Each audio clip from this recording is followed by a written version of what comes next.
Welcome back to AM Northwest. From dermaplaning to bikini waxing, here to share the answers to some common beauty questions and a few unusual ones. We welcome back makeup artist and esthetician Meghan Hamilton. Great to see you again. Thank you for having me. I love this idea. So Thanks. you had people ask you questions that Yeah. they've probably been a little nervous to ask you in person. All the time. Yeah. All the time. And I think that also a lot of times what I hear from people is like, oh, does it make you feel self-conscious to be around the beauty stuff all the time? And I'm like, quite honestly, my job has made me more confident in who I am because it's a tie that binds. Like, we are way more alike than we're different. Oh, interesting. And I have so many women that everyone has stretch marks. Everyone has a part of their body they don't like. Everyone has wrinkles. Everyone has, you know, it's like we're so much more alike.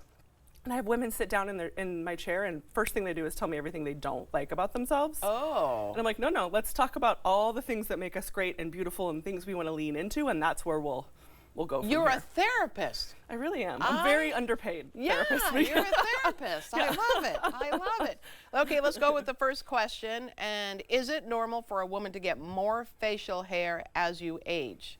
And what can be done about it? Very normal. Because think about when you go into perimenopause and menopause, our estrogen levels are dropping tremendously. Yeah. So more testosterone, more hair. And that typically, I always make a joke with people when they're in there, it goes from your brow hairs and it just starts focusing in this area here. Oh. We're all a little bit more lip centric, and then a lot of women get chin hair. And myself included, I was like, I'm just one of those people that was blessed to not have chin hair in my youth, and then now I'm 41 and I'm like, oh yeah. Yeah. Well, the thing with the chin hair is that it comes back. You can pluck it. It comes back, and it seems to be like a rogue hair. Like it's it's the strongest hair. Yeah. You can put a bead on it. Hair. You know, you can do all sorts of things. So what do you say how do we get rid of it? Pluck? Well, yeah, I mean, I keep tweezers in my purse in the car because there's nothing more true than sunlight coming through your window, especially when we have sun outside. Yeah. And then I love dermaplaning, so I think dermaplaning or waxing is a really good option, just depending on where your budget lies. Okay, tell me about dermaplaning. Yeah, I brought a little demo. Okay. So this is what you would refer to. It's basically like it's a scalpel, so I'll take this off. So you can see the blade that's there, and this is like a medical grade.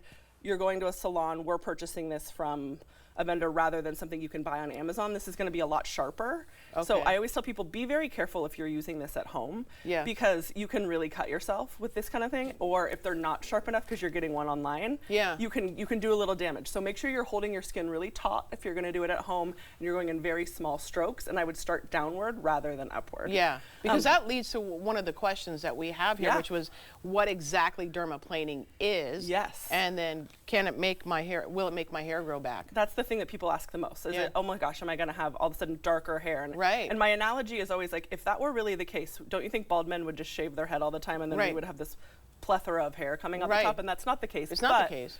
No, but I will say, because you went from having it, which you probably didn't notice as much, you don't know how much is on there, to then not having it, you do notice it when it comes back differently. Right, you notice it more. Yeah, so you're going to see that come in, and then also we cut the hair so it can feel a little bit rougher. Stubbly, Yes. So that is the difference that you'll feel most tangibly, but it doesn't make more hair grow back. No, it doesn't. Absolutely not.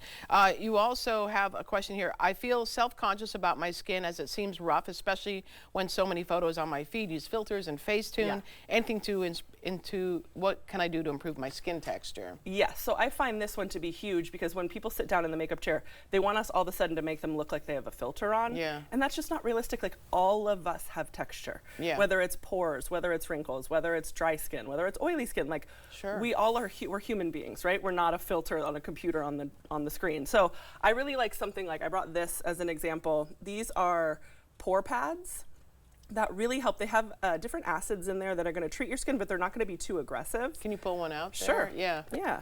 So they're just like the old school, like back in the day, if you ever used those little Tridix. Yeah, exactly. So you're just doing that. I do this at night. You can feel one if you want. And I like that it comes with these little tong guys too, because then it keeps it sanitary. But I do this, but then I do a more hydrating one in the morning so that I'm not totally stripping my skin.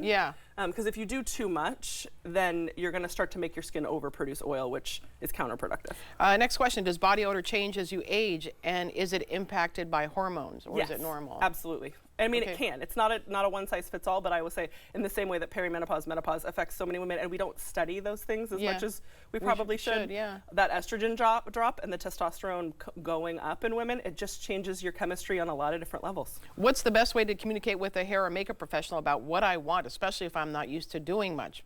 But now I want to look special, but still be myself. Yes. So a picture of yourself where you loved the way you looked, and then a picture online, 1 or 2 at the most. So if you go on Pinterest and you search natural makeup, figure out why you like it. People say, I want natural, but really they mean I want neutral tones. Like, figure out if you want a lot of makeup or if you want to see your skin through it. If you like your freckles and you want to show those, figure out the features that you want to highlight and then let us know that. Gotcha. How should I prepare for a bikini wax? Do I need to trim beforehand, and how often should I have it redone? So I would say 5 to 6 weeks is the sweet spot for how often you want to get it redone. First one needs to be a 1/4 inch to a 1/2 inch. So think like at least a grain of rice is how long we want something. Okay. But a little bit longer than that is even better. I would say err on the side of don't trim, just because people can go too far and then you won't get a smooth wax out of the deal. So if you kind of find yourself in that in-between space, you don't need to do too much, but also if you feel more comfortable doing a little something ahead of time, just have an editing. Gotcha. Oh, there you go. I gotcha. Meghan, thank you so much. All right, we'll be right back with more AM Northwest. Don't go away.